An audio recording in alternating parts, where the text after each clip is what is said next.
اپنوں کے درمیان ہو کر سب سے اکیلی تھی۔ اسے یہ احساس ہو گیا تھا کہ اجنبی چھت اسے اب کبھی سکون نہیں دے گی، اور یہ نیا سفر اسے ہر روز ایک نئی موت مارے گا۔ مگر اسے اپنی ماں کے علاج اور ان کی خاطر یہ سب سہ رہا تھا۔ حویلی کی روشنیاں اسے اندھیری لگ رہی تھی، اور ہر گزرتا لمحہ اس کی روح کو چھلنی کر رہا تھا۔ بیگم سریا نے اسے دور سے دیکھ کر آواز دی، اے لڑکی، ادھر آؤ، یہ دیکھو، یہ نمکدان ٹھیک سے صاف کرو۔ تمہیں شاید صفائی کا سلیقہ بھی نہیں سکھایا تمہاری اس بیوہ ماں نے۔ آئرا نے لب بیچ لیا اور خاموشی سے کام میں جھٹ گئی، کیونکہ وہ جانتی تھی کہ اب اس کا احتجاج سننے والا کوئی نہیں ہے، اور سالار شاہ کی سرد مہری اس کے لیے سب سے بڑی آزمائش بننے والی ہے۔ حویلی کی بھاری خاموشی میں اب آئرا کے پیروں کی چاپ ایک مستقل آہٹ بن چکی تھی۔ وہ صبح صادق سے قبل اٹھتی اور بوجھل قدموں سے کچن کی طرف جاتی، جہاں سریا بیگم کے تیکھے جملے اور بلکیس کی زہریلی نظریں اس کا استقبال کرتی۔ آئرا کا دن بھر چکی کے پاٹ کی طرح پسنا، اور پھر شام کو ہسپتال بھاگ کر اپنی بے ہوش ماں کے سراہنے بیٹھ کر رونا اب اس کا مقدر تھا۔ ایک صبح جب وہ سالار کے ذریعے ناشتہ لے کر کمرے میں آئی تو سالار نے اخبار سے نظریں ہٹا کر اس کے زرد چہرے اور ابری ہوئی ہڈیوں کو دیکھا جو اس کی نکات کا پتہ دے رہی تھی۔ سالار نے چائے کا کپ پکڑتے نہایت اسپارٹ لہجے میں پوچھا، تمہاری ماں کی طبیعت کیسی ہے؟ اب سنا ہے کہ ڈاکٹر کہہ رہے ہیں ہوش آنے کے امکانات کم ہیں۔ آئرا نے تھر تھراتے ہاتھوں سے ٹرے سنبھالی اور دھیمی آواز میں جواب دیا، ڈاکٹر تو وہی کہتے ہیں جو انہیں نظر آتا ہے، پر میرا رب وہ دیکھ رہا ہے نا جو کوئی نہیں دیکھ سکتا۔ امی کو ہوش ضرور آئے گا کیونکہ ان کی دعا ابھی ادھوری ہے۔ سالار نے گہری نظر اس کے معصوم اور پروقار چہرے پر ڈالی اور تلخی سے کہا، تم اتنی پور امید کیسے رہ لیتی ہو جبکہ تمہیں معلوم ہے کہ اس گھر میں تمہاری کوئی حیثیت نہیں ہے، تمہارا شوہر بھی تم سے نفرت کرتا ہے۔ آئرا نے ایک لمبی سانس لیے بولنے لگی، سالار صاحب، نفرت انسان کو تھکا دیتی ہے اور محبت اسے جلا بخشتی ہے۔ میں نے تو کبھی آپ سے بدلہ لینے کا سوچا بھی نہیں، کیونکہ میرا گناہ صرف میری غربت ہے اور اس کی سزا میں کاٹ رہی ہوں۔ سالار کے پاس اس کا کوئی جواب نہیں تھا۔ وہ خاموشی سے اسے کمرے سے نکلتے ہوئے دیکھتا رہا۔ اسے محسوس ہونے لگا کہ لڑکی جس طرح خاموشی سے حویلی کے گھٹن کام کرتی ہے اور سب کی تلخیاں سہتی ہے، کسی گناہگار کا وتیرا نہیں ہو سکتا۔ بلکہ اس نے کچن میں آ کر طنز کیا، ارے بی بی جی، ذرا سنبھل کر، کہ انصاف کی نظر میں زیادہ ہی نہ سما جائے ورنہ بیگم صاحب آپ کا جینا حرام کر دیں گی۔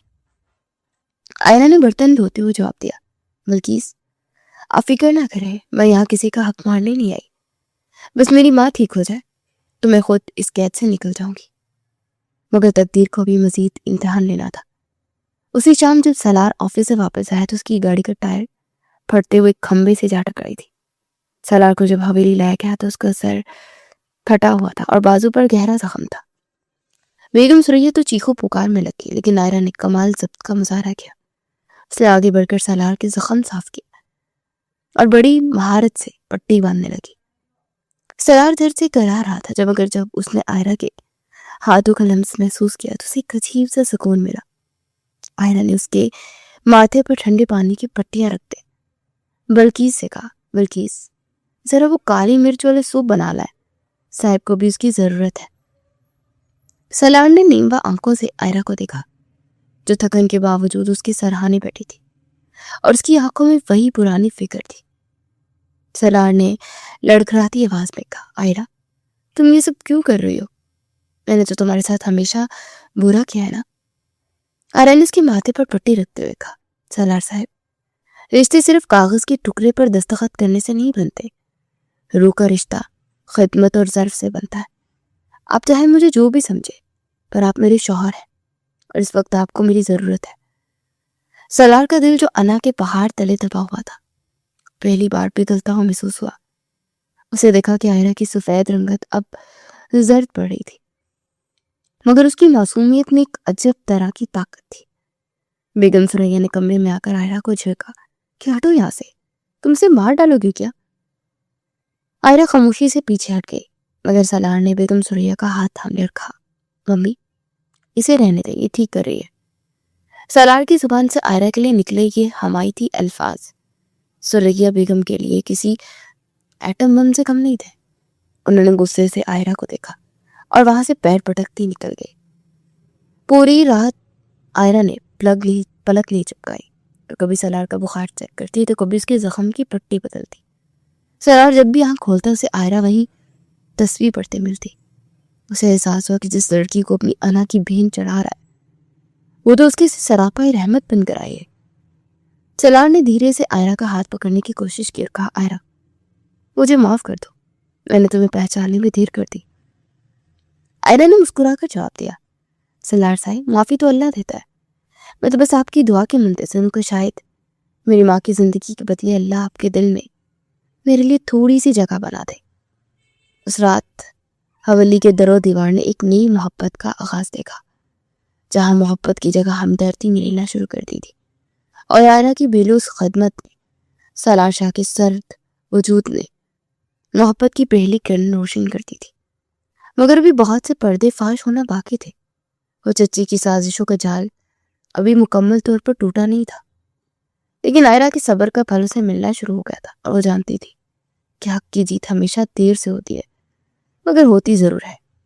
بلکہ اس نے وقفے سے آئرہ اور سالار شاہ کے بیچ ہونے والی گفتگو کو بھانپ لیا تھا، اور اس نے دیکھ لیا تھا کہ سرگیہ بیگم کے بجائے اب سالار شاہ آئرہ کے قریب ہو رہا ہے، اور اس نے دیکھ کر اس کو موقع کا فائدہ اٹھا اور سوچا کہ اس کی سرد میری جو اس کے لیے گزرے دنوں آئرہ کے لیے بڑھتی تھی کہ آئرہ کے دل میں میل ہی نہ پڑ گیا ہو اور وہ اسے گھر سے نکال ہی نہ دے۔